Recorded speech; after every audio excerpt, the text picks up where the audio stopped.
halo, aku Paraswati, di mana di sini aku akan membawakan materi yang pertama, yaitu pelatihan dan pengembangan sumber daya manusia. Kita tahu bahwa di perusahaan atau organisasi itu, mereka itu bisa berjalan lancar dikarenakan adanya sumber daya manusia yang dimilikinya. Hal ini sesuai juga dengan pendapat yang disampaikan oleh Kurupu pada tahun 2021 yang mana bahwa suatu keberhasilan dari sebuah organisasi itu sangat bergantung pada standar dari SDM-nya. Nah, tapi untuk sumber daya manusia ini sendiri seringkali bisa menjadi hal yang memajukan atau bahkan menghambat dari suatu perusahaan atau organisasi itu. Sehingga karena itulah dibutuhkan pelatihan dan pengembangan sumber daya manusia. Beberapa orang itu menganggap bahwa pelatihan dan pengembangan ini merupakan satu kesatuan yang sama. Sebenarnya kedua hal ini itu memiliki perbedaan. Untuk pelatihan itu sendiri adalah sebuah proses untuk memberikan keterampilan dan pengetahuan khusus kepada seseorang agar dapat melaksanakan tugas dan pekerjaannya itu dengan baik. Nah, biasanya pelatihan itu diberikan dalam jangka waktu yang singkat, misalnya beberapa hari atau beberapa minggu gitu. Fokusnya itu untuk penguasaan keterampilan teknis dan praktis yang dibutuhkan dalam pekerjaan. Nah, sementara untuk pengembangan itu sendiri adalah sebuah proses jangka panjang untuk meningkatkan kemampuan seseorang dalam pekerjaan dan karir mereka. Nah, pengembangan ini meliputi berbagai aspek seperti peningkatan keterampilan, pengetahuan, dan sikap yang diperlukan untuk mencapai tujuan jangka panjang individu atau organisasi itu. Pengembangan SDM itu ditujukannya itu kalau karyawannya itu sudah ada untuk mengembang potensinya. Sementara di dalam pelatihan SDM itu karyawan baru itu ditujukan agar bisa memiliki keahlian atau skill yang dibutuhkan dalam perusahaan. Lalu berapa lama sih jangka waktunya untuk pengembangan itu sendiri? Itu selama karyawan itu berada di perusahaan atau organisasi itu. Sementara untuk pelatihan itu biasanya hanya 3-6 bulan, sekitar seperti itu.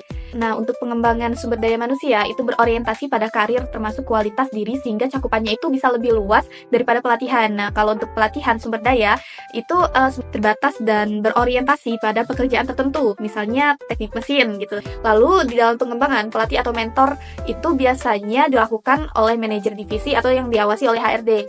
Nah, kalau di pelatihan sumber daya manusia, itu pelatih atau mentornya itu biasanya dilakukan oleh tim khusus dan bukan dari dalam perusahaan. Di sini saya akan melanjutkan pembahasan yaitu mengenai jenis-jenis pelatihan dan pengembangan sumber daya manusia.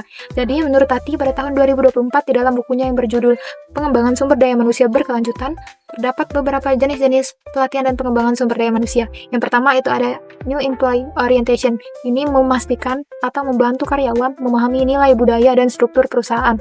Lalu yang kedua, Leadership Training, membantu keterampilan kepemimpinan. Yang ketiga ada Senior Executive Training. Ini berfokus pada strategi dan inovasi manajemen tingkat atas. Lalu berikutnya ada Diversity, Equality, and Inclusion Training. Ini memastikan menciptakan lingkungan yang inklusif dan bebas dari diskriminasi.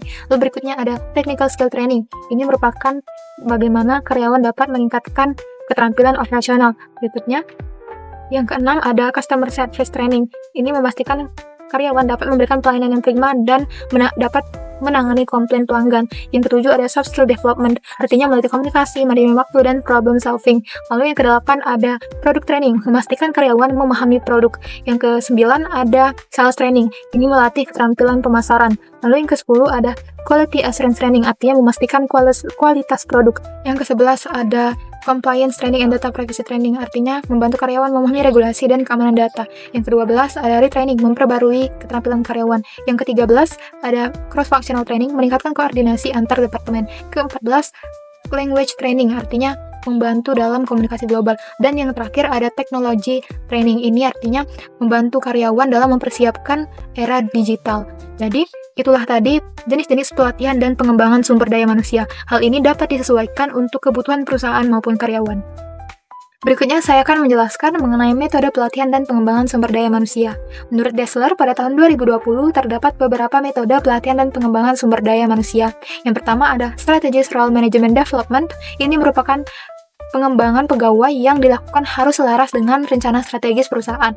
Lalu yang kedua itu ada Candidate Assessment dan The 9 Box Grid. Ini merupakan pengembangan pegawai untuk pegawai yang ingin naik jabatan, dilakukan dengan penerapan asesmen dan 9 kompetensi. Lalu yang ketiga ada Managerial on the Job Training and Rotation. Ini merupakan pengembangan pegawai yang dilakukan di dalam lingkungan kerja. Biasanya dilakukan dengan metode coaching, action learning, lalu juga stretch assignment. Yang terakhir ada of the job Management Training and Development Techniques. Ini merupakan pengembangan yang dilakukan di luar lingkungan kerja, seperti melalui seminar, dan juga program kampus, pelatihan eksekutif, role play, dan lain sebagainya.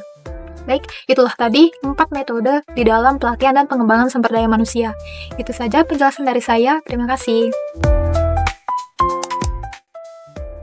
Saya akan menjelaskan tujuan dari pelatihan dan pengembangan sumber daya manusia.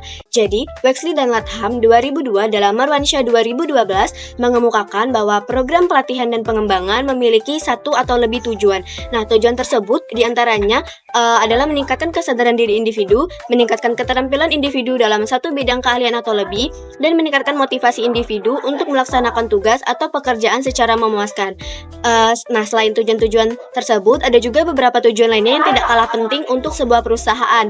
Di antaranya itu yang pertama, meningkatkan produktivitas dalam pekerjaan, yang kedua, mengurangi kesalahan kerja, yang ketiga, meningkatkan sikap kepemimpinan karyawan, yang keempat, membangun budaya perusahaan yang kuat, yang kelima, mengurangi tingkat pergantian karyawan, dan yang keenam itu meningkatkan retensi bakat. Lalu selanjutnya adalah faktor yang mempengaruhi pelatihan dan pengembangan sumber daya manusia, di mana menurut Marwansyah ada sejumlah faktor yang mempengaruhi pelatihan dan pengembangan sumber daya manusia, yaitu yang pertama, dukungan manajemen puncak.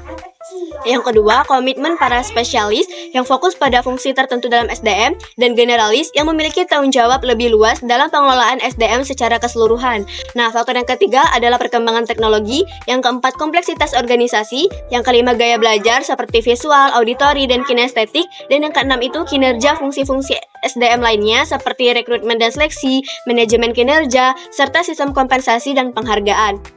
Sekian penjelasan dari saya. Terima kasih. Program pelatihan dan pengembangan sumber daya manusia (SDM) adalah investasi penting bagi perusahaan. Program ini dirancang untuk meningkatkan keterampilan produktivitas dan kepuasan karyawan. Namun, dalam pelaksanaannya banyak tantangan yang harus dihadapi. Berikut ini adalah tantangan yang harus dihadapi. Tantangan yang pertama adalah keterbatasan anggaran. Biaya pelatihan yang tinggi sering menjadi kendala, terutama bagi perusahaan dengan anggaran yang terbatas. Tantangan yang kedua adalah kurangnya dukungan manajemen. Tanpa dukungan dari level atas, sulit menciptakan budaya pembelajaran yang berkelanjutan. Tantangan yang ketiga adalah kesulitan menentukan kebutuhan pelatihan. Pelatihan yang tidak sesuai dengan kebutuhan karyawan atau tujuan bisnis hanya bisa membuang waktu dan sumber daya. Tantangan yang keempat adalah kurangnya keterlibatan dan motivasi karyawan. Banyak karyawan menganggap pelatihan sebagai kewajiban tambahan, bukan kesempatan untuk berkembang. Tantangan yang kelima adalah kendala waktu. Penyelarasan pelatihan dengan jadwal kerja yang padat seringkali sulit untuk didapatkan karena mengganggu produktivitas. Tantangan yang keenam adalah kesulitan mengukur keberhasilan program pelatihan. Tanpa metrik yang jelas, sulit menilai manfaat program bagi karyawan dan perusahaan.